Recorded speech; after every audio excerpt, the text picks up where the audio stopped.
Assalamualaikum warahmatullahi wabarakatuh. Bertemu lagi dengan RN Sunarsi. Alhamdulillah, di kesempatan yang baik ini kita masih bisa berjumpa. Mudah-mudahan kita senantiasa diberi kesehatan dan diberi rezeki yang barokah oleh Allah Subhanahu wa Ta'ala. Saya pernah dengar suatu quotes ya. Quotesnya sangat-sangat menarik. Bunyinya seperti ini. Mungkin teman-teman pernah dengar ya. Ketika kita lahir tidak membawa apa-apa, bukan kesalahan kita. Tetapi ketika kita meninggal dan kita tidak memiliki apapun di dunia ini, berarti itu adalah kesalahan kita. Mengapa? Karena kita dibekali otak yang cerdas, dibekali organ-organ tubuh yang lengkap. Kenapa kita tidak menggunakan semua, mengefektifkan semua, sehingga kita meninggal, tetapi meninggalkan sesuatu untuk generasi kita, untuk anak-anak kita. Pada kesempatan ini saya ingin membahas tentang aset. Manusia ini ya memiliki aset. Setiap manusia memiliki aset. Tetapi kebanyakan manusia tidak sadar dan tidak menggunakan asetnya dengan sebaik-baiknya. Makanya kan ada yang sukses, ada yang tidak sukses. Bukan tidak sukses, belum sukses. Karena apa? Ketika manusia belum sukses, karena dirinya tidak menggunakan aset-aset itu dengan seoptimal mungkin, dengan semaksimal mungkin.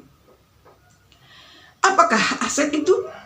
Saya akan membahasnya. Jangan di skip karena supaya mendapatkan manfaat yang utuh.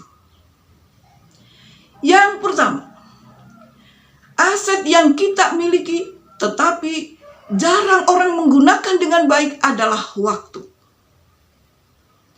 Biasanya orang hanya ada orang yang cuma menunda-nunda waktu, menunda-nunda pekerjaan, kemudian ada yang cuma browsing aja, kemudian ada orang yang tidak benar-benar efektif dalam menggunakan waktu. Kalau orang yang cerdas, orang yang efisien, maka akan skala prioritas. Mana yang terpenting dan mana yang tidak penting. Dan yang tidak penting maka tidak akan dikerjakan. Jadi amat sangat menggunakan waktunya dengan tepat. Karena waktu adalah aset. Kemudian yang kedua adalah talenta. Tuhan menciptakan kita, pasti kita itu memiliki suatu talenta. Minimal kita punya satu talenta. Tetapi jarang ada orang yang sadar akan talentanya. Dan akan membiarkan talenta atau potensinya begitu saja. Sehingga talenta atau potensi, kalau misalkan kita asah, kita latih, maka akan membuat kita hidup, tumbuh, dan berkembang. Dan kalau talenta atau misalkan potensi kita tidak diasah, tidak dilatih, maka kita tidak akan menjadi manusia yang tumbuh dan berkembang.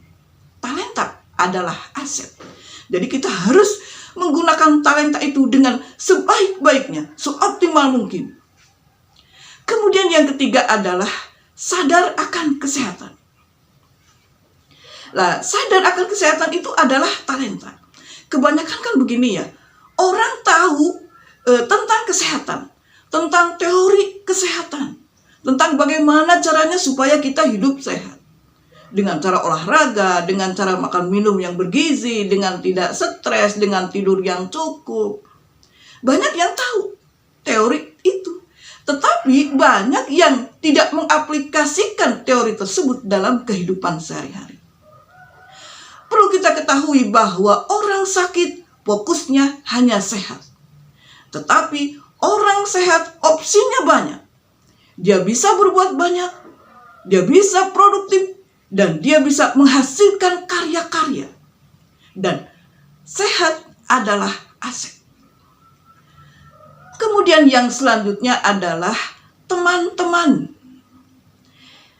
Teman-teman di sini adalah teman yang beragam ya. Jadi kebanyakan kita itu kalau memilih teman itu yang satu pemikiran, yang satu level, yang satu background. Padahal dalam hal ini teman yang beragam adalah aset. Beragam background, beragam hobi, beragam ras, kemudian beragam suku. Kenapa saya katakan itu adalah aset? Karena ketika kita bergaul dengan teman-teman yang beragam, maka kita akan mendapatkan sesuatu yang sangat berharga. Tentang toleransi misalnya. Jadi dalam hal ini kita akan toleran terhadap orang-orang yang berbeda dengan kita. Kemudian kita juga bisa belajar banyak tentang hobi mereka yang bukan hobi kita. Jadi kita akan belajar banyak dari teman-teman yang beragam tersebut. Kalau kita cerdas, kan kita akan menerima banyak hal dari orang-orang yang lain yang tidak sama dengan diri kita.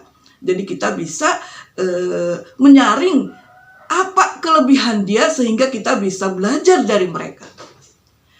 Kemudian yang selanjutnya adalah hikmah.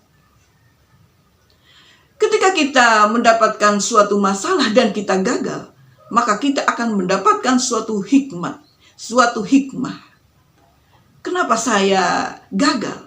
Oh, hikmahnya tuh begini. Karena saya berbuat itu, maka saya akan gagal. Ketika kita mendapatkan suatu hikmah, maka di kemudian hari kita tidak akan berbuat yang seperti itu lagi. Dan kita bisa sharing ke teman-teman kita. Kalau berbuat seperti itu, maka kita akan mengalami kegagalan. Itu adalah aset terbesar dalam diri kita. Jadi yang saya katakan ini adalah 5 aset yang ada dalam setiap diri manusia. Tetapi ada yang menggunakan aset itu dengan optimal dan ada yang gak sadar dan membiarkan aset itu begitu saja. Mudah-mudahan ini ada manfaatnya ya. Terima kasih yang sudah menonton video saya. Jangan lupa like, komen, subscribe, dan share ke media sosial Anda. Wassalamualaikum warahmatullahi wabarakatuh.